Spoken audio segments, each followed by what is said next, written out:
दाब दाब जायगायाव फालिनाय बादिनो बाक्सा जिल्ला एबसुआबो बड'फा उपेन्द्रनाथ ब्रह्मनि थैनाय सान फालिदों। बाक्सा जिल्ला एबसुआ मुसलपुर दखरा एबसुनि हेफाजाबजों दिनै बड'फानि गोसोखांथियाव मेहेरगोनां हाबाफारिजों बड'फानि 33थि थैनाय सान फालिदों। बे मेहेरगोनां हाबाफारिखौनो मुसलपुर गोजोनपुरि पार्कआव फालिनाय जायो। बेबादिनो फुंबिलिनि समाव सुंद' फिरफिला बिरहोनानै फसंजानाय बड'फानि मुसुखायाव बिबार बावनाय, गोजोननि थाखाय फारौ बिरहोनाय बायदि मेहेरगोनां हाबाफारि मावफुंनाय जायो। मेहेरगोनां हाबाफारियावनो बाहागो लायो एबसुनि लेङाइ आफादगिरि रोमदोन बसुमतारी आरो बाक्सा जिल्ला एबसुनि आफादगिरिजों लोगोसे गोबां मावफारिया ओनसोलनि सानसुमैफ्रा। गिबियाव दिनैनि जे बड'फा उपेन्द्रनाथ ब्रह्मनि रुंसारि सान 1 मे लोगोसे इन्टारनेशनेल लेबार डे बिनि बयनिसिमबो सिबिनाय खुलुमनायखौ बावहरबाय। दिनै जों बयबो मिथिगौ बड'फा उपेन्द्रनाथ ब्रह्मआ 1990 मायथाइनि दिनैनि सान 1 मेआव रुंसारि जालांदोंमोन आरो बियो मात्र 34 बोसोर बैसोनि गेजेरावनो बिथाङा रुंसारि जालांदोंमोन।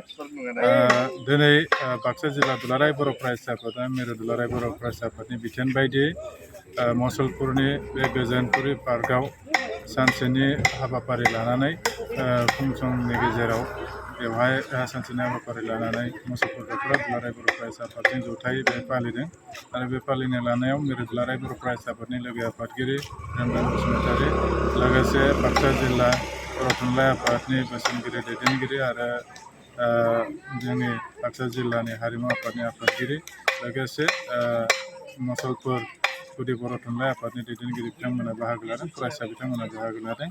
नैबे समाव जोंबो बाक्सा जिल्ला दुलाराय बर' फरायसा आफादनिफ्राय बेखौनो मोनदांदों बे बड'फाखौ गोसोखांनायनि गोनांथिया जोंहा गोबांथार दङ आरो बड'फाया मात्र बर' हारिनि थाखायल' नंलामोन।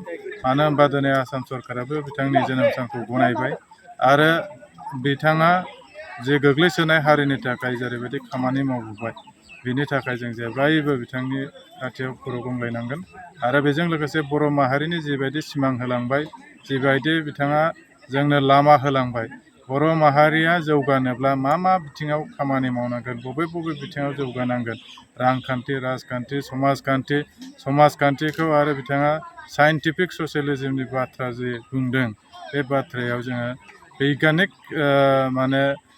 गोनोखोआरि खान्थिजों जोङो साननो हानांगोन। माने जों खाना फोथायनायनिफ्राय जोङो जानगार जानो हानांगोन।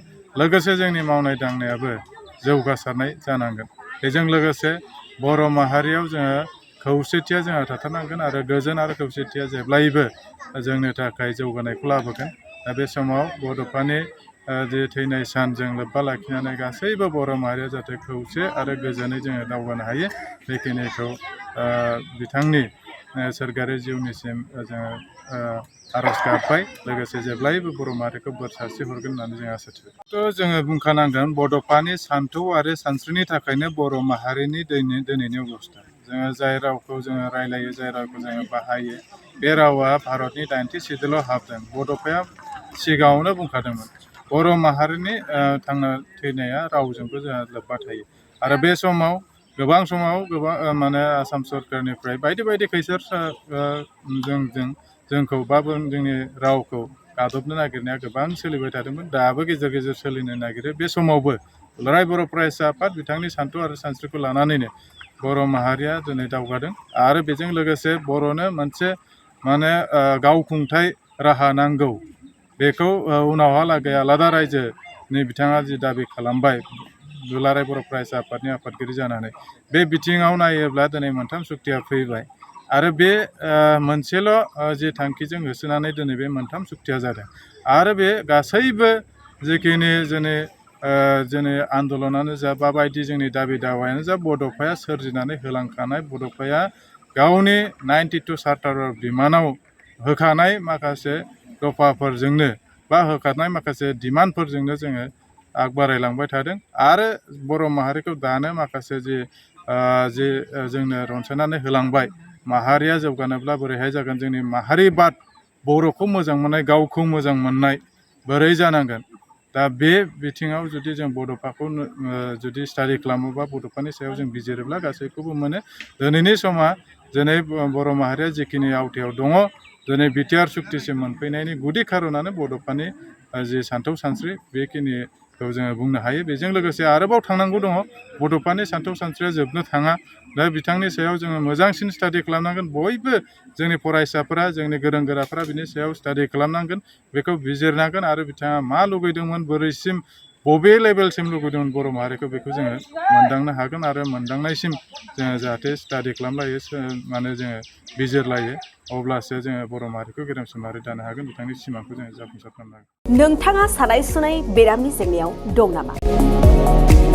जुदि नोंथाङा देहायाव सानाय सुनायजों भुगिनांगासिनो, अब्ला नोंथांनि थाखाय गोजोनथाव खौरां। नोंथांनि थाखाय दं एसआइ निउर' थेरापि सेन्टार। बे थेरापि सेन्टाराव नोंथाङा गोरलैयैनो सानाय सुनाय बेरामखौ फाहामथाय लानो हागोन। ট্ৰিটমেণ্ট পাইছোঁ, লগে লগে মোৰ মানে শৰীৰটো মানে একদম ফ্ৰী হৈ গৈছে। খোজ কঢ়াত খুব অসুবিধা আছিলে। ছাইডটো মোৰ একেবাৰে মানে বহুত বেয়া আছিলে, মানে খোজকাঢ়িব মানে ভালকৈ পৰা নাছিলোঁ। ইয়াত মোটামুটি 3 দিন আহিয়ে মই ভালকৈ খোজকাঢ়িব পৰা হৈছোঁ। सिं सानाय, आफादावरि सानाय, मोदोम जरा सानाय, आइजोफोरनि जेंना, खर' सानाय बायदि बायदि बेरामखौ बे सेन्टाराव फाहामनाय जायो। एसआइ निउर' थेरापि सेन्टारा चिरांनि बेंटल सापागुरियाव दं। बे सेन्टाराव थानानैबो फाहामथाय लानो हानायनि सुबिदा दं। जुदि नोंथाङाबो फाहामथाय लानो लुबैदोंब्ला नैबे मबाइल नाम्बार 7620160459 नङाब्ला 9476977956 आव थोंजोङै जगाजग खालामनो हागोन।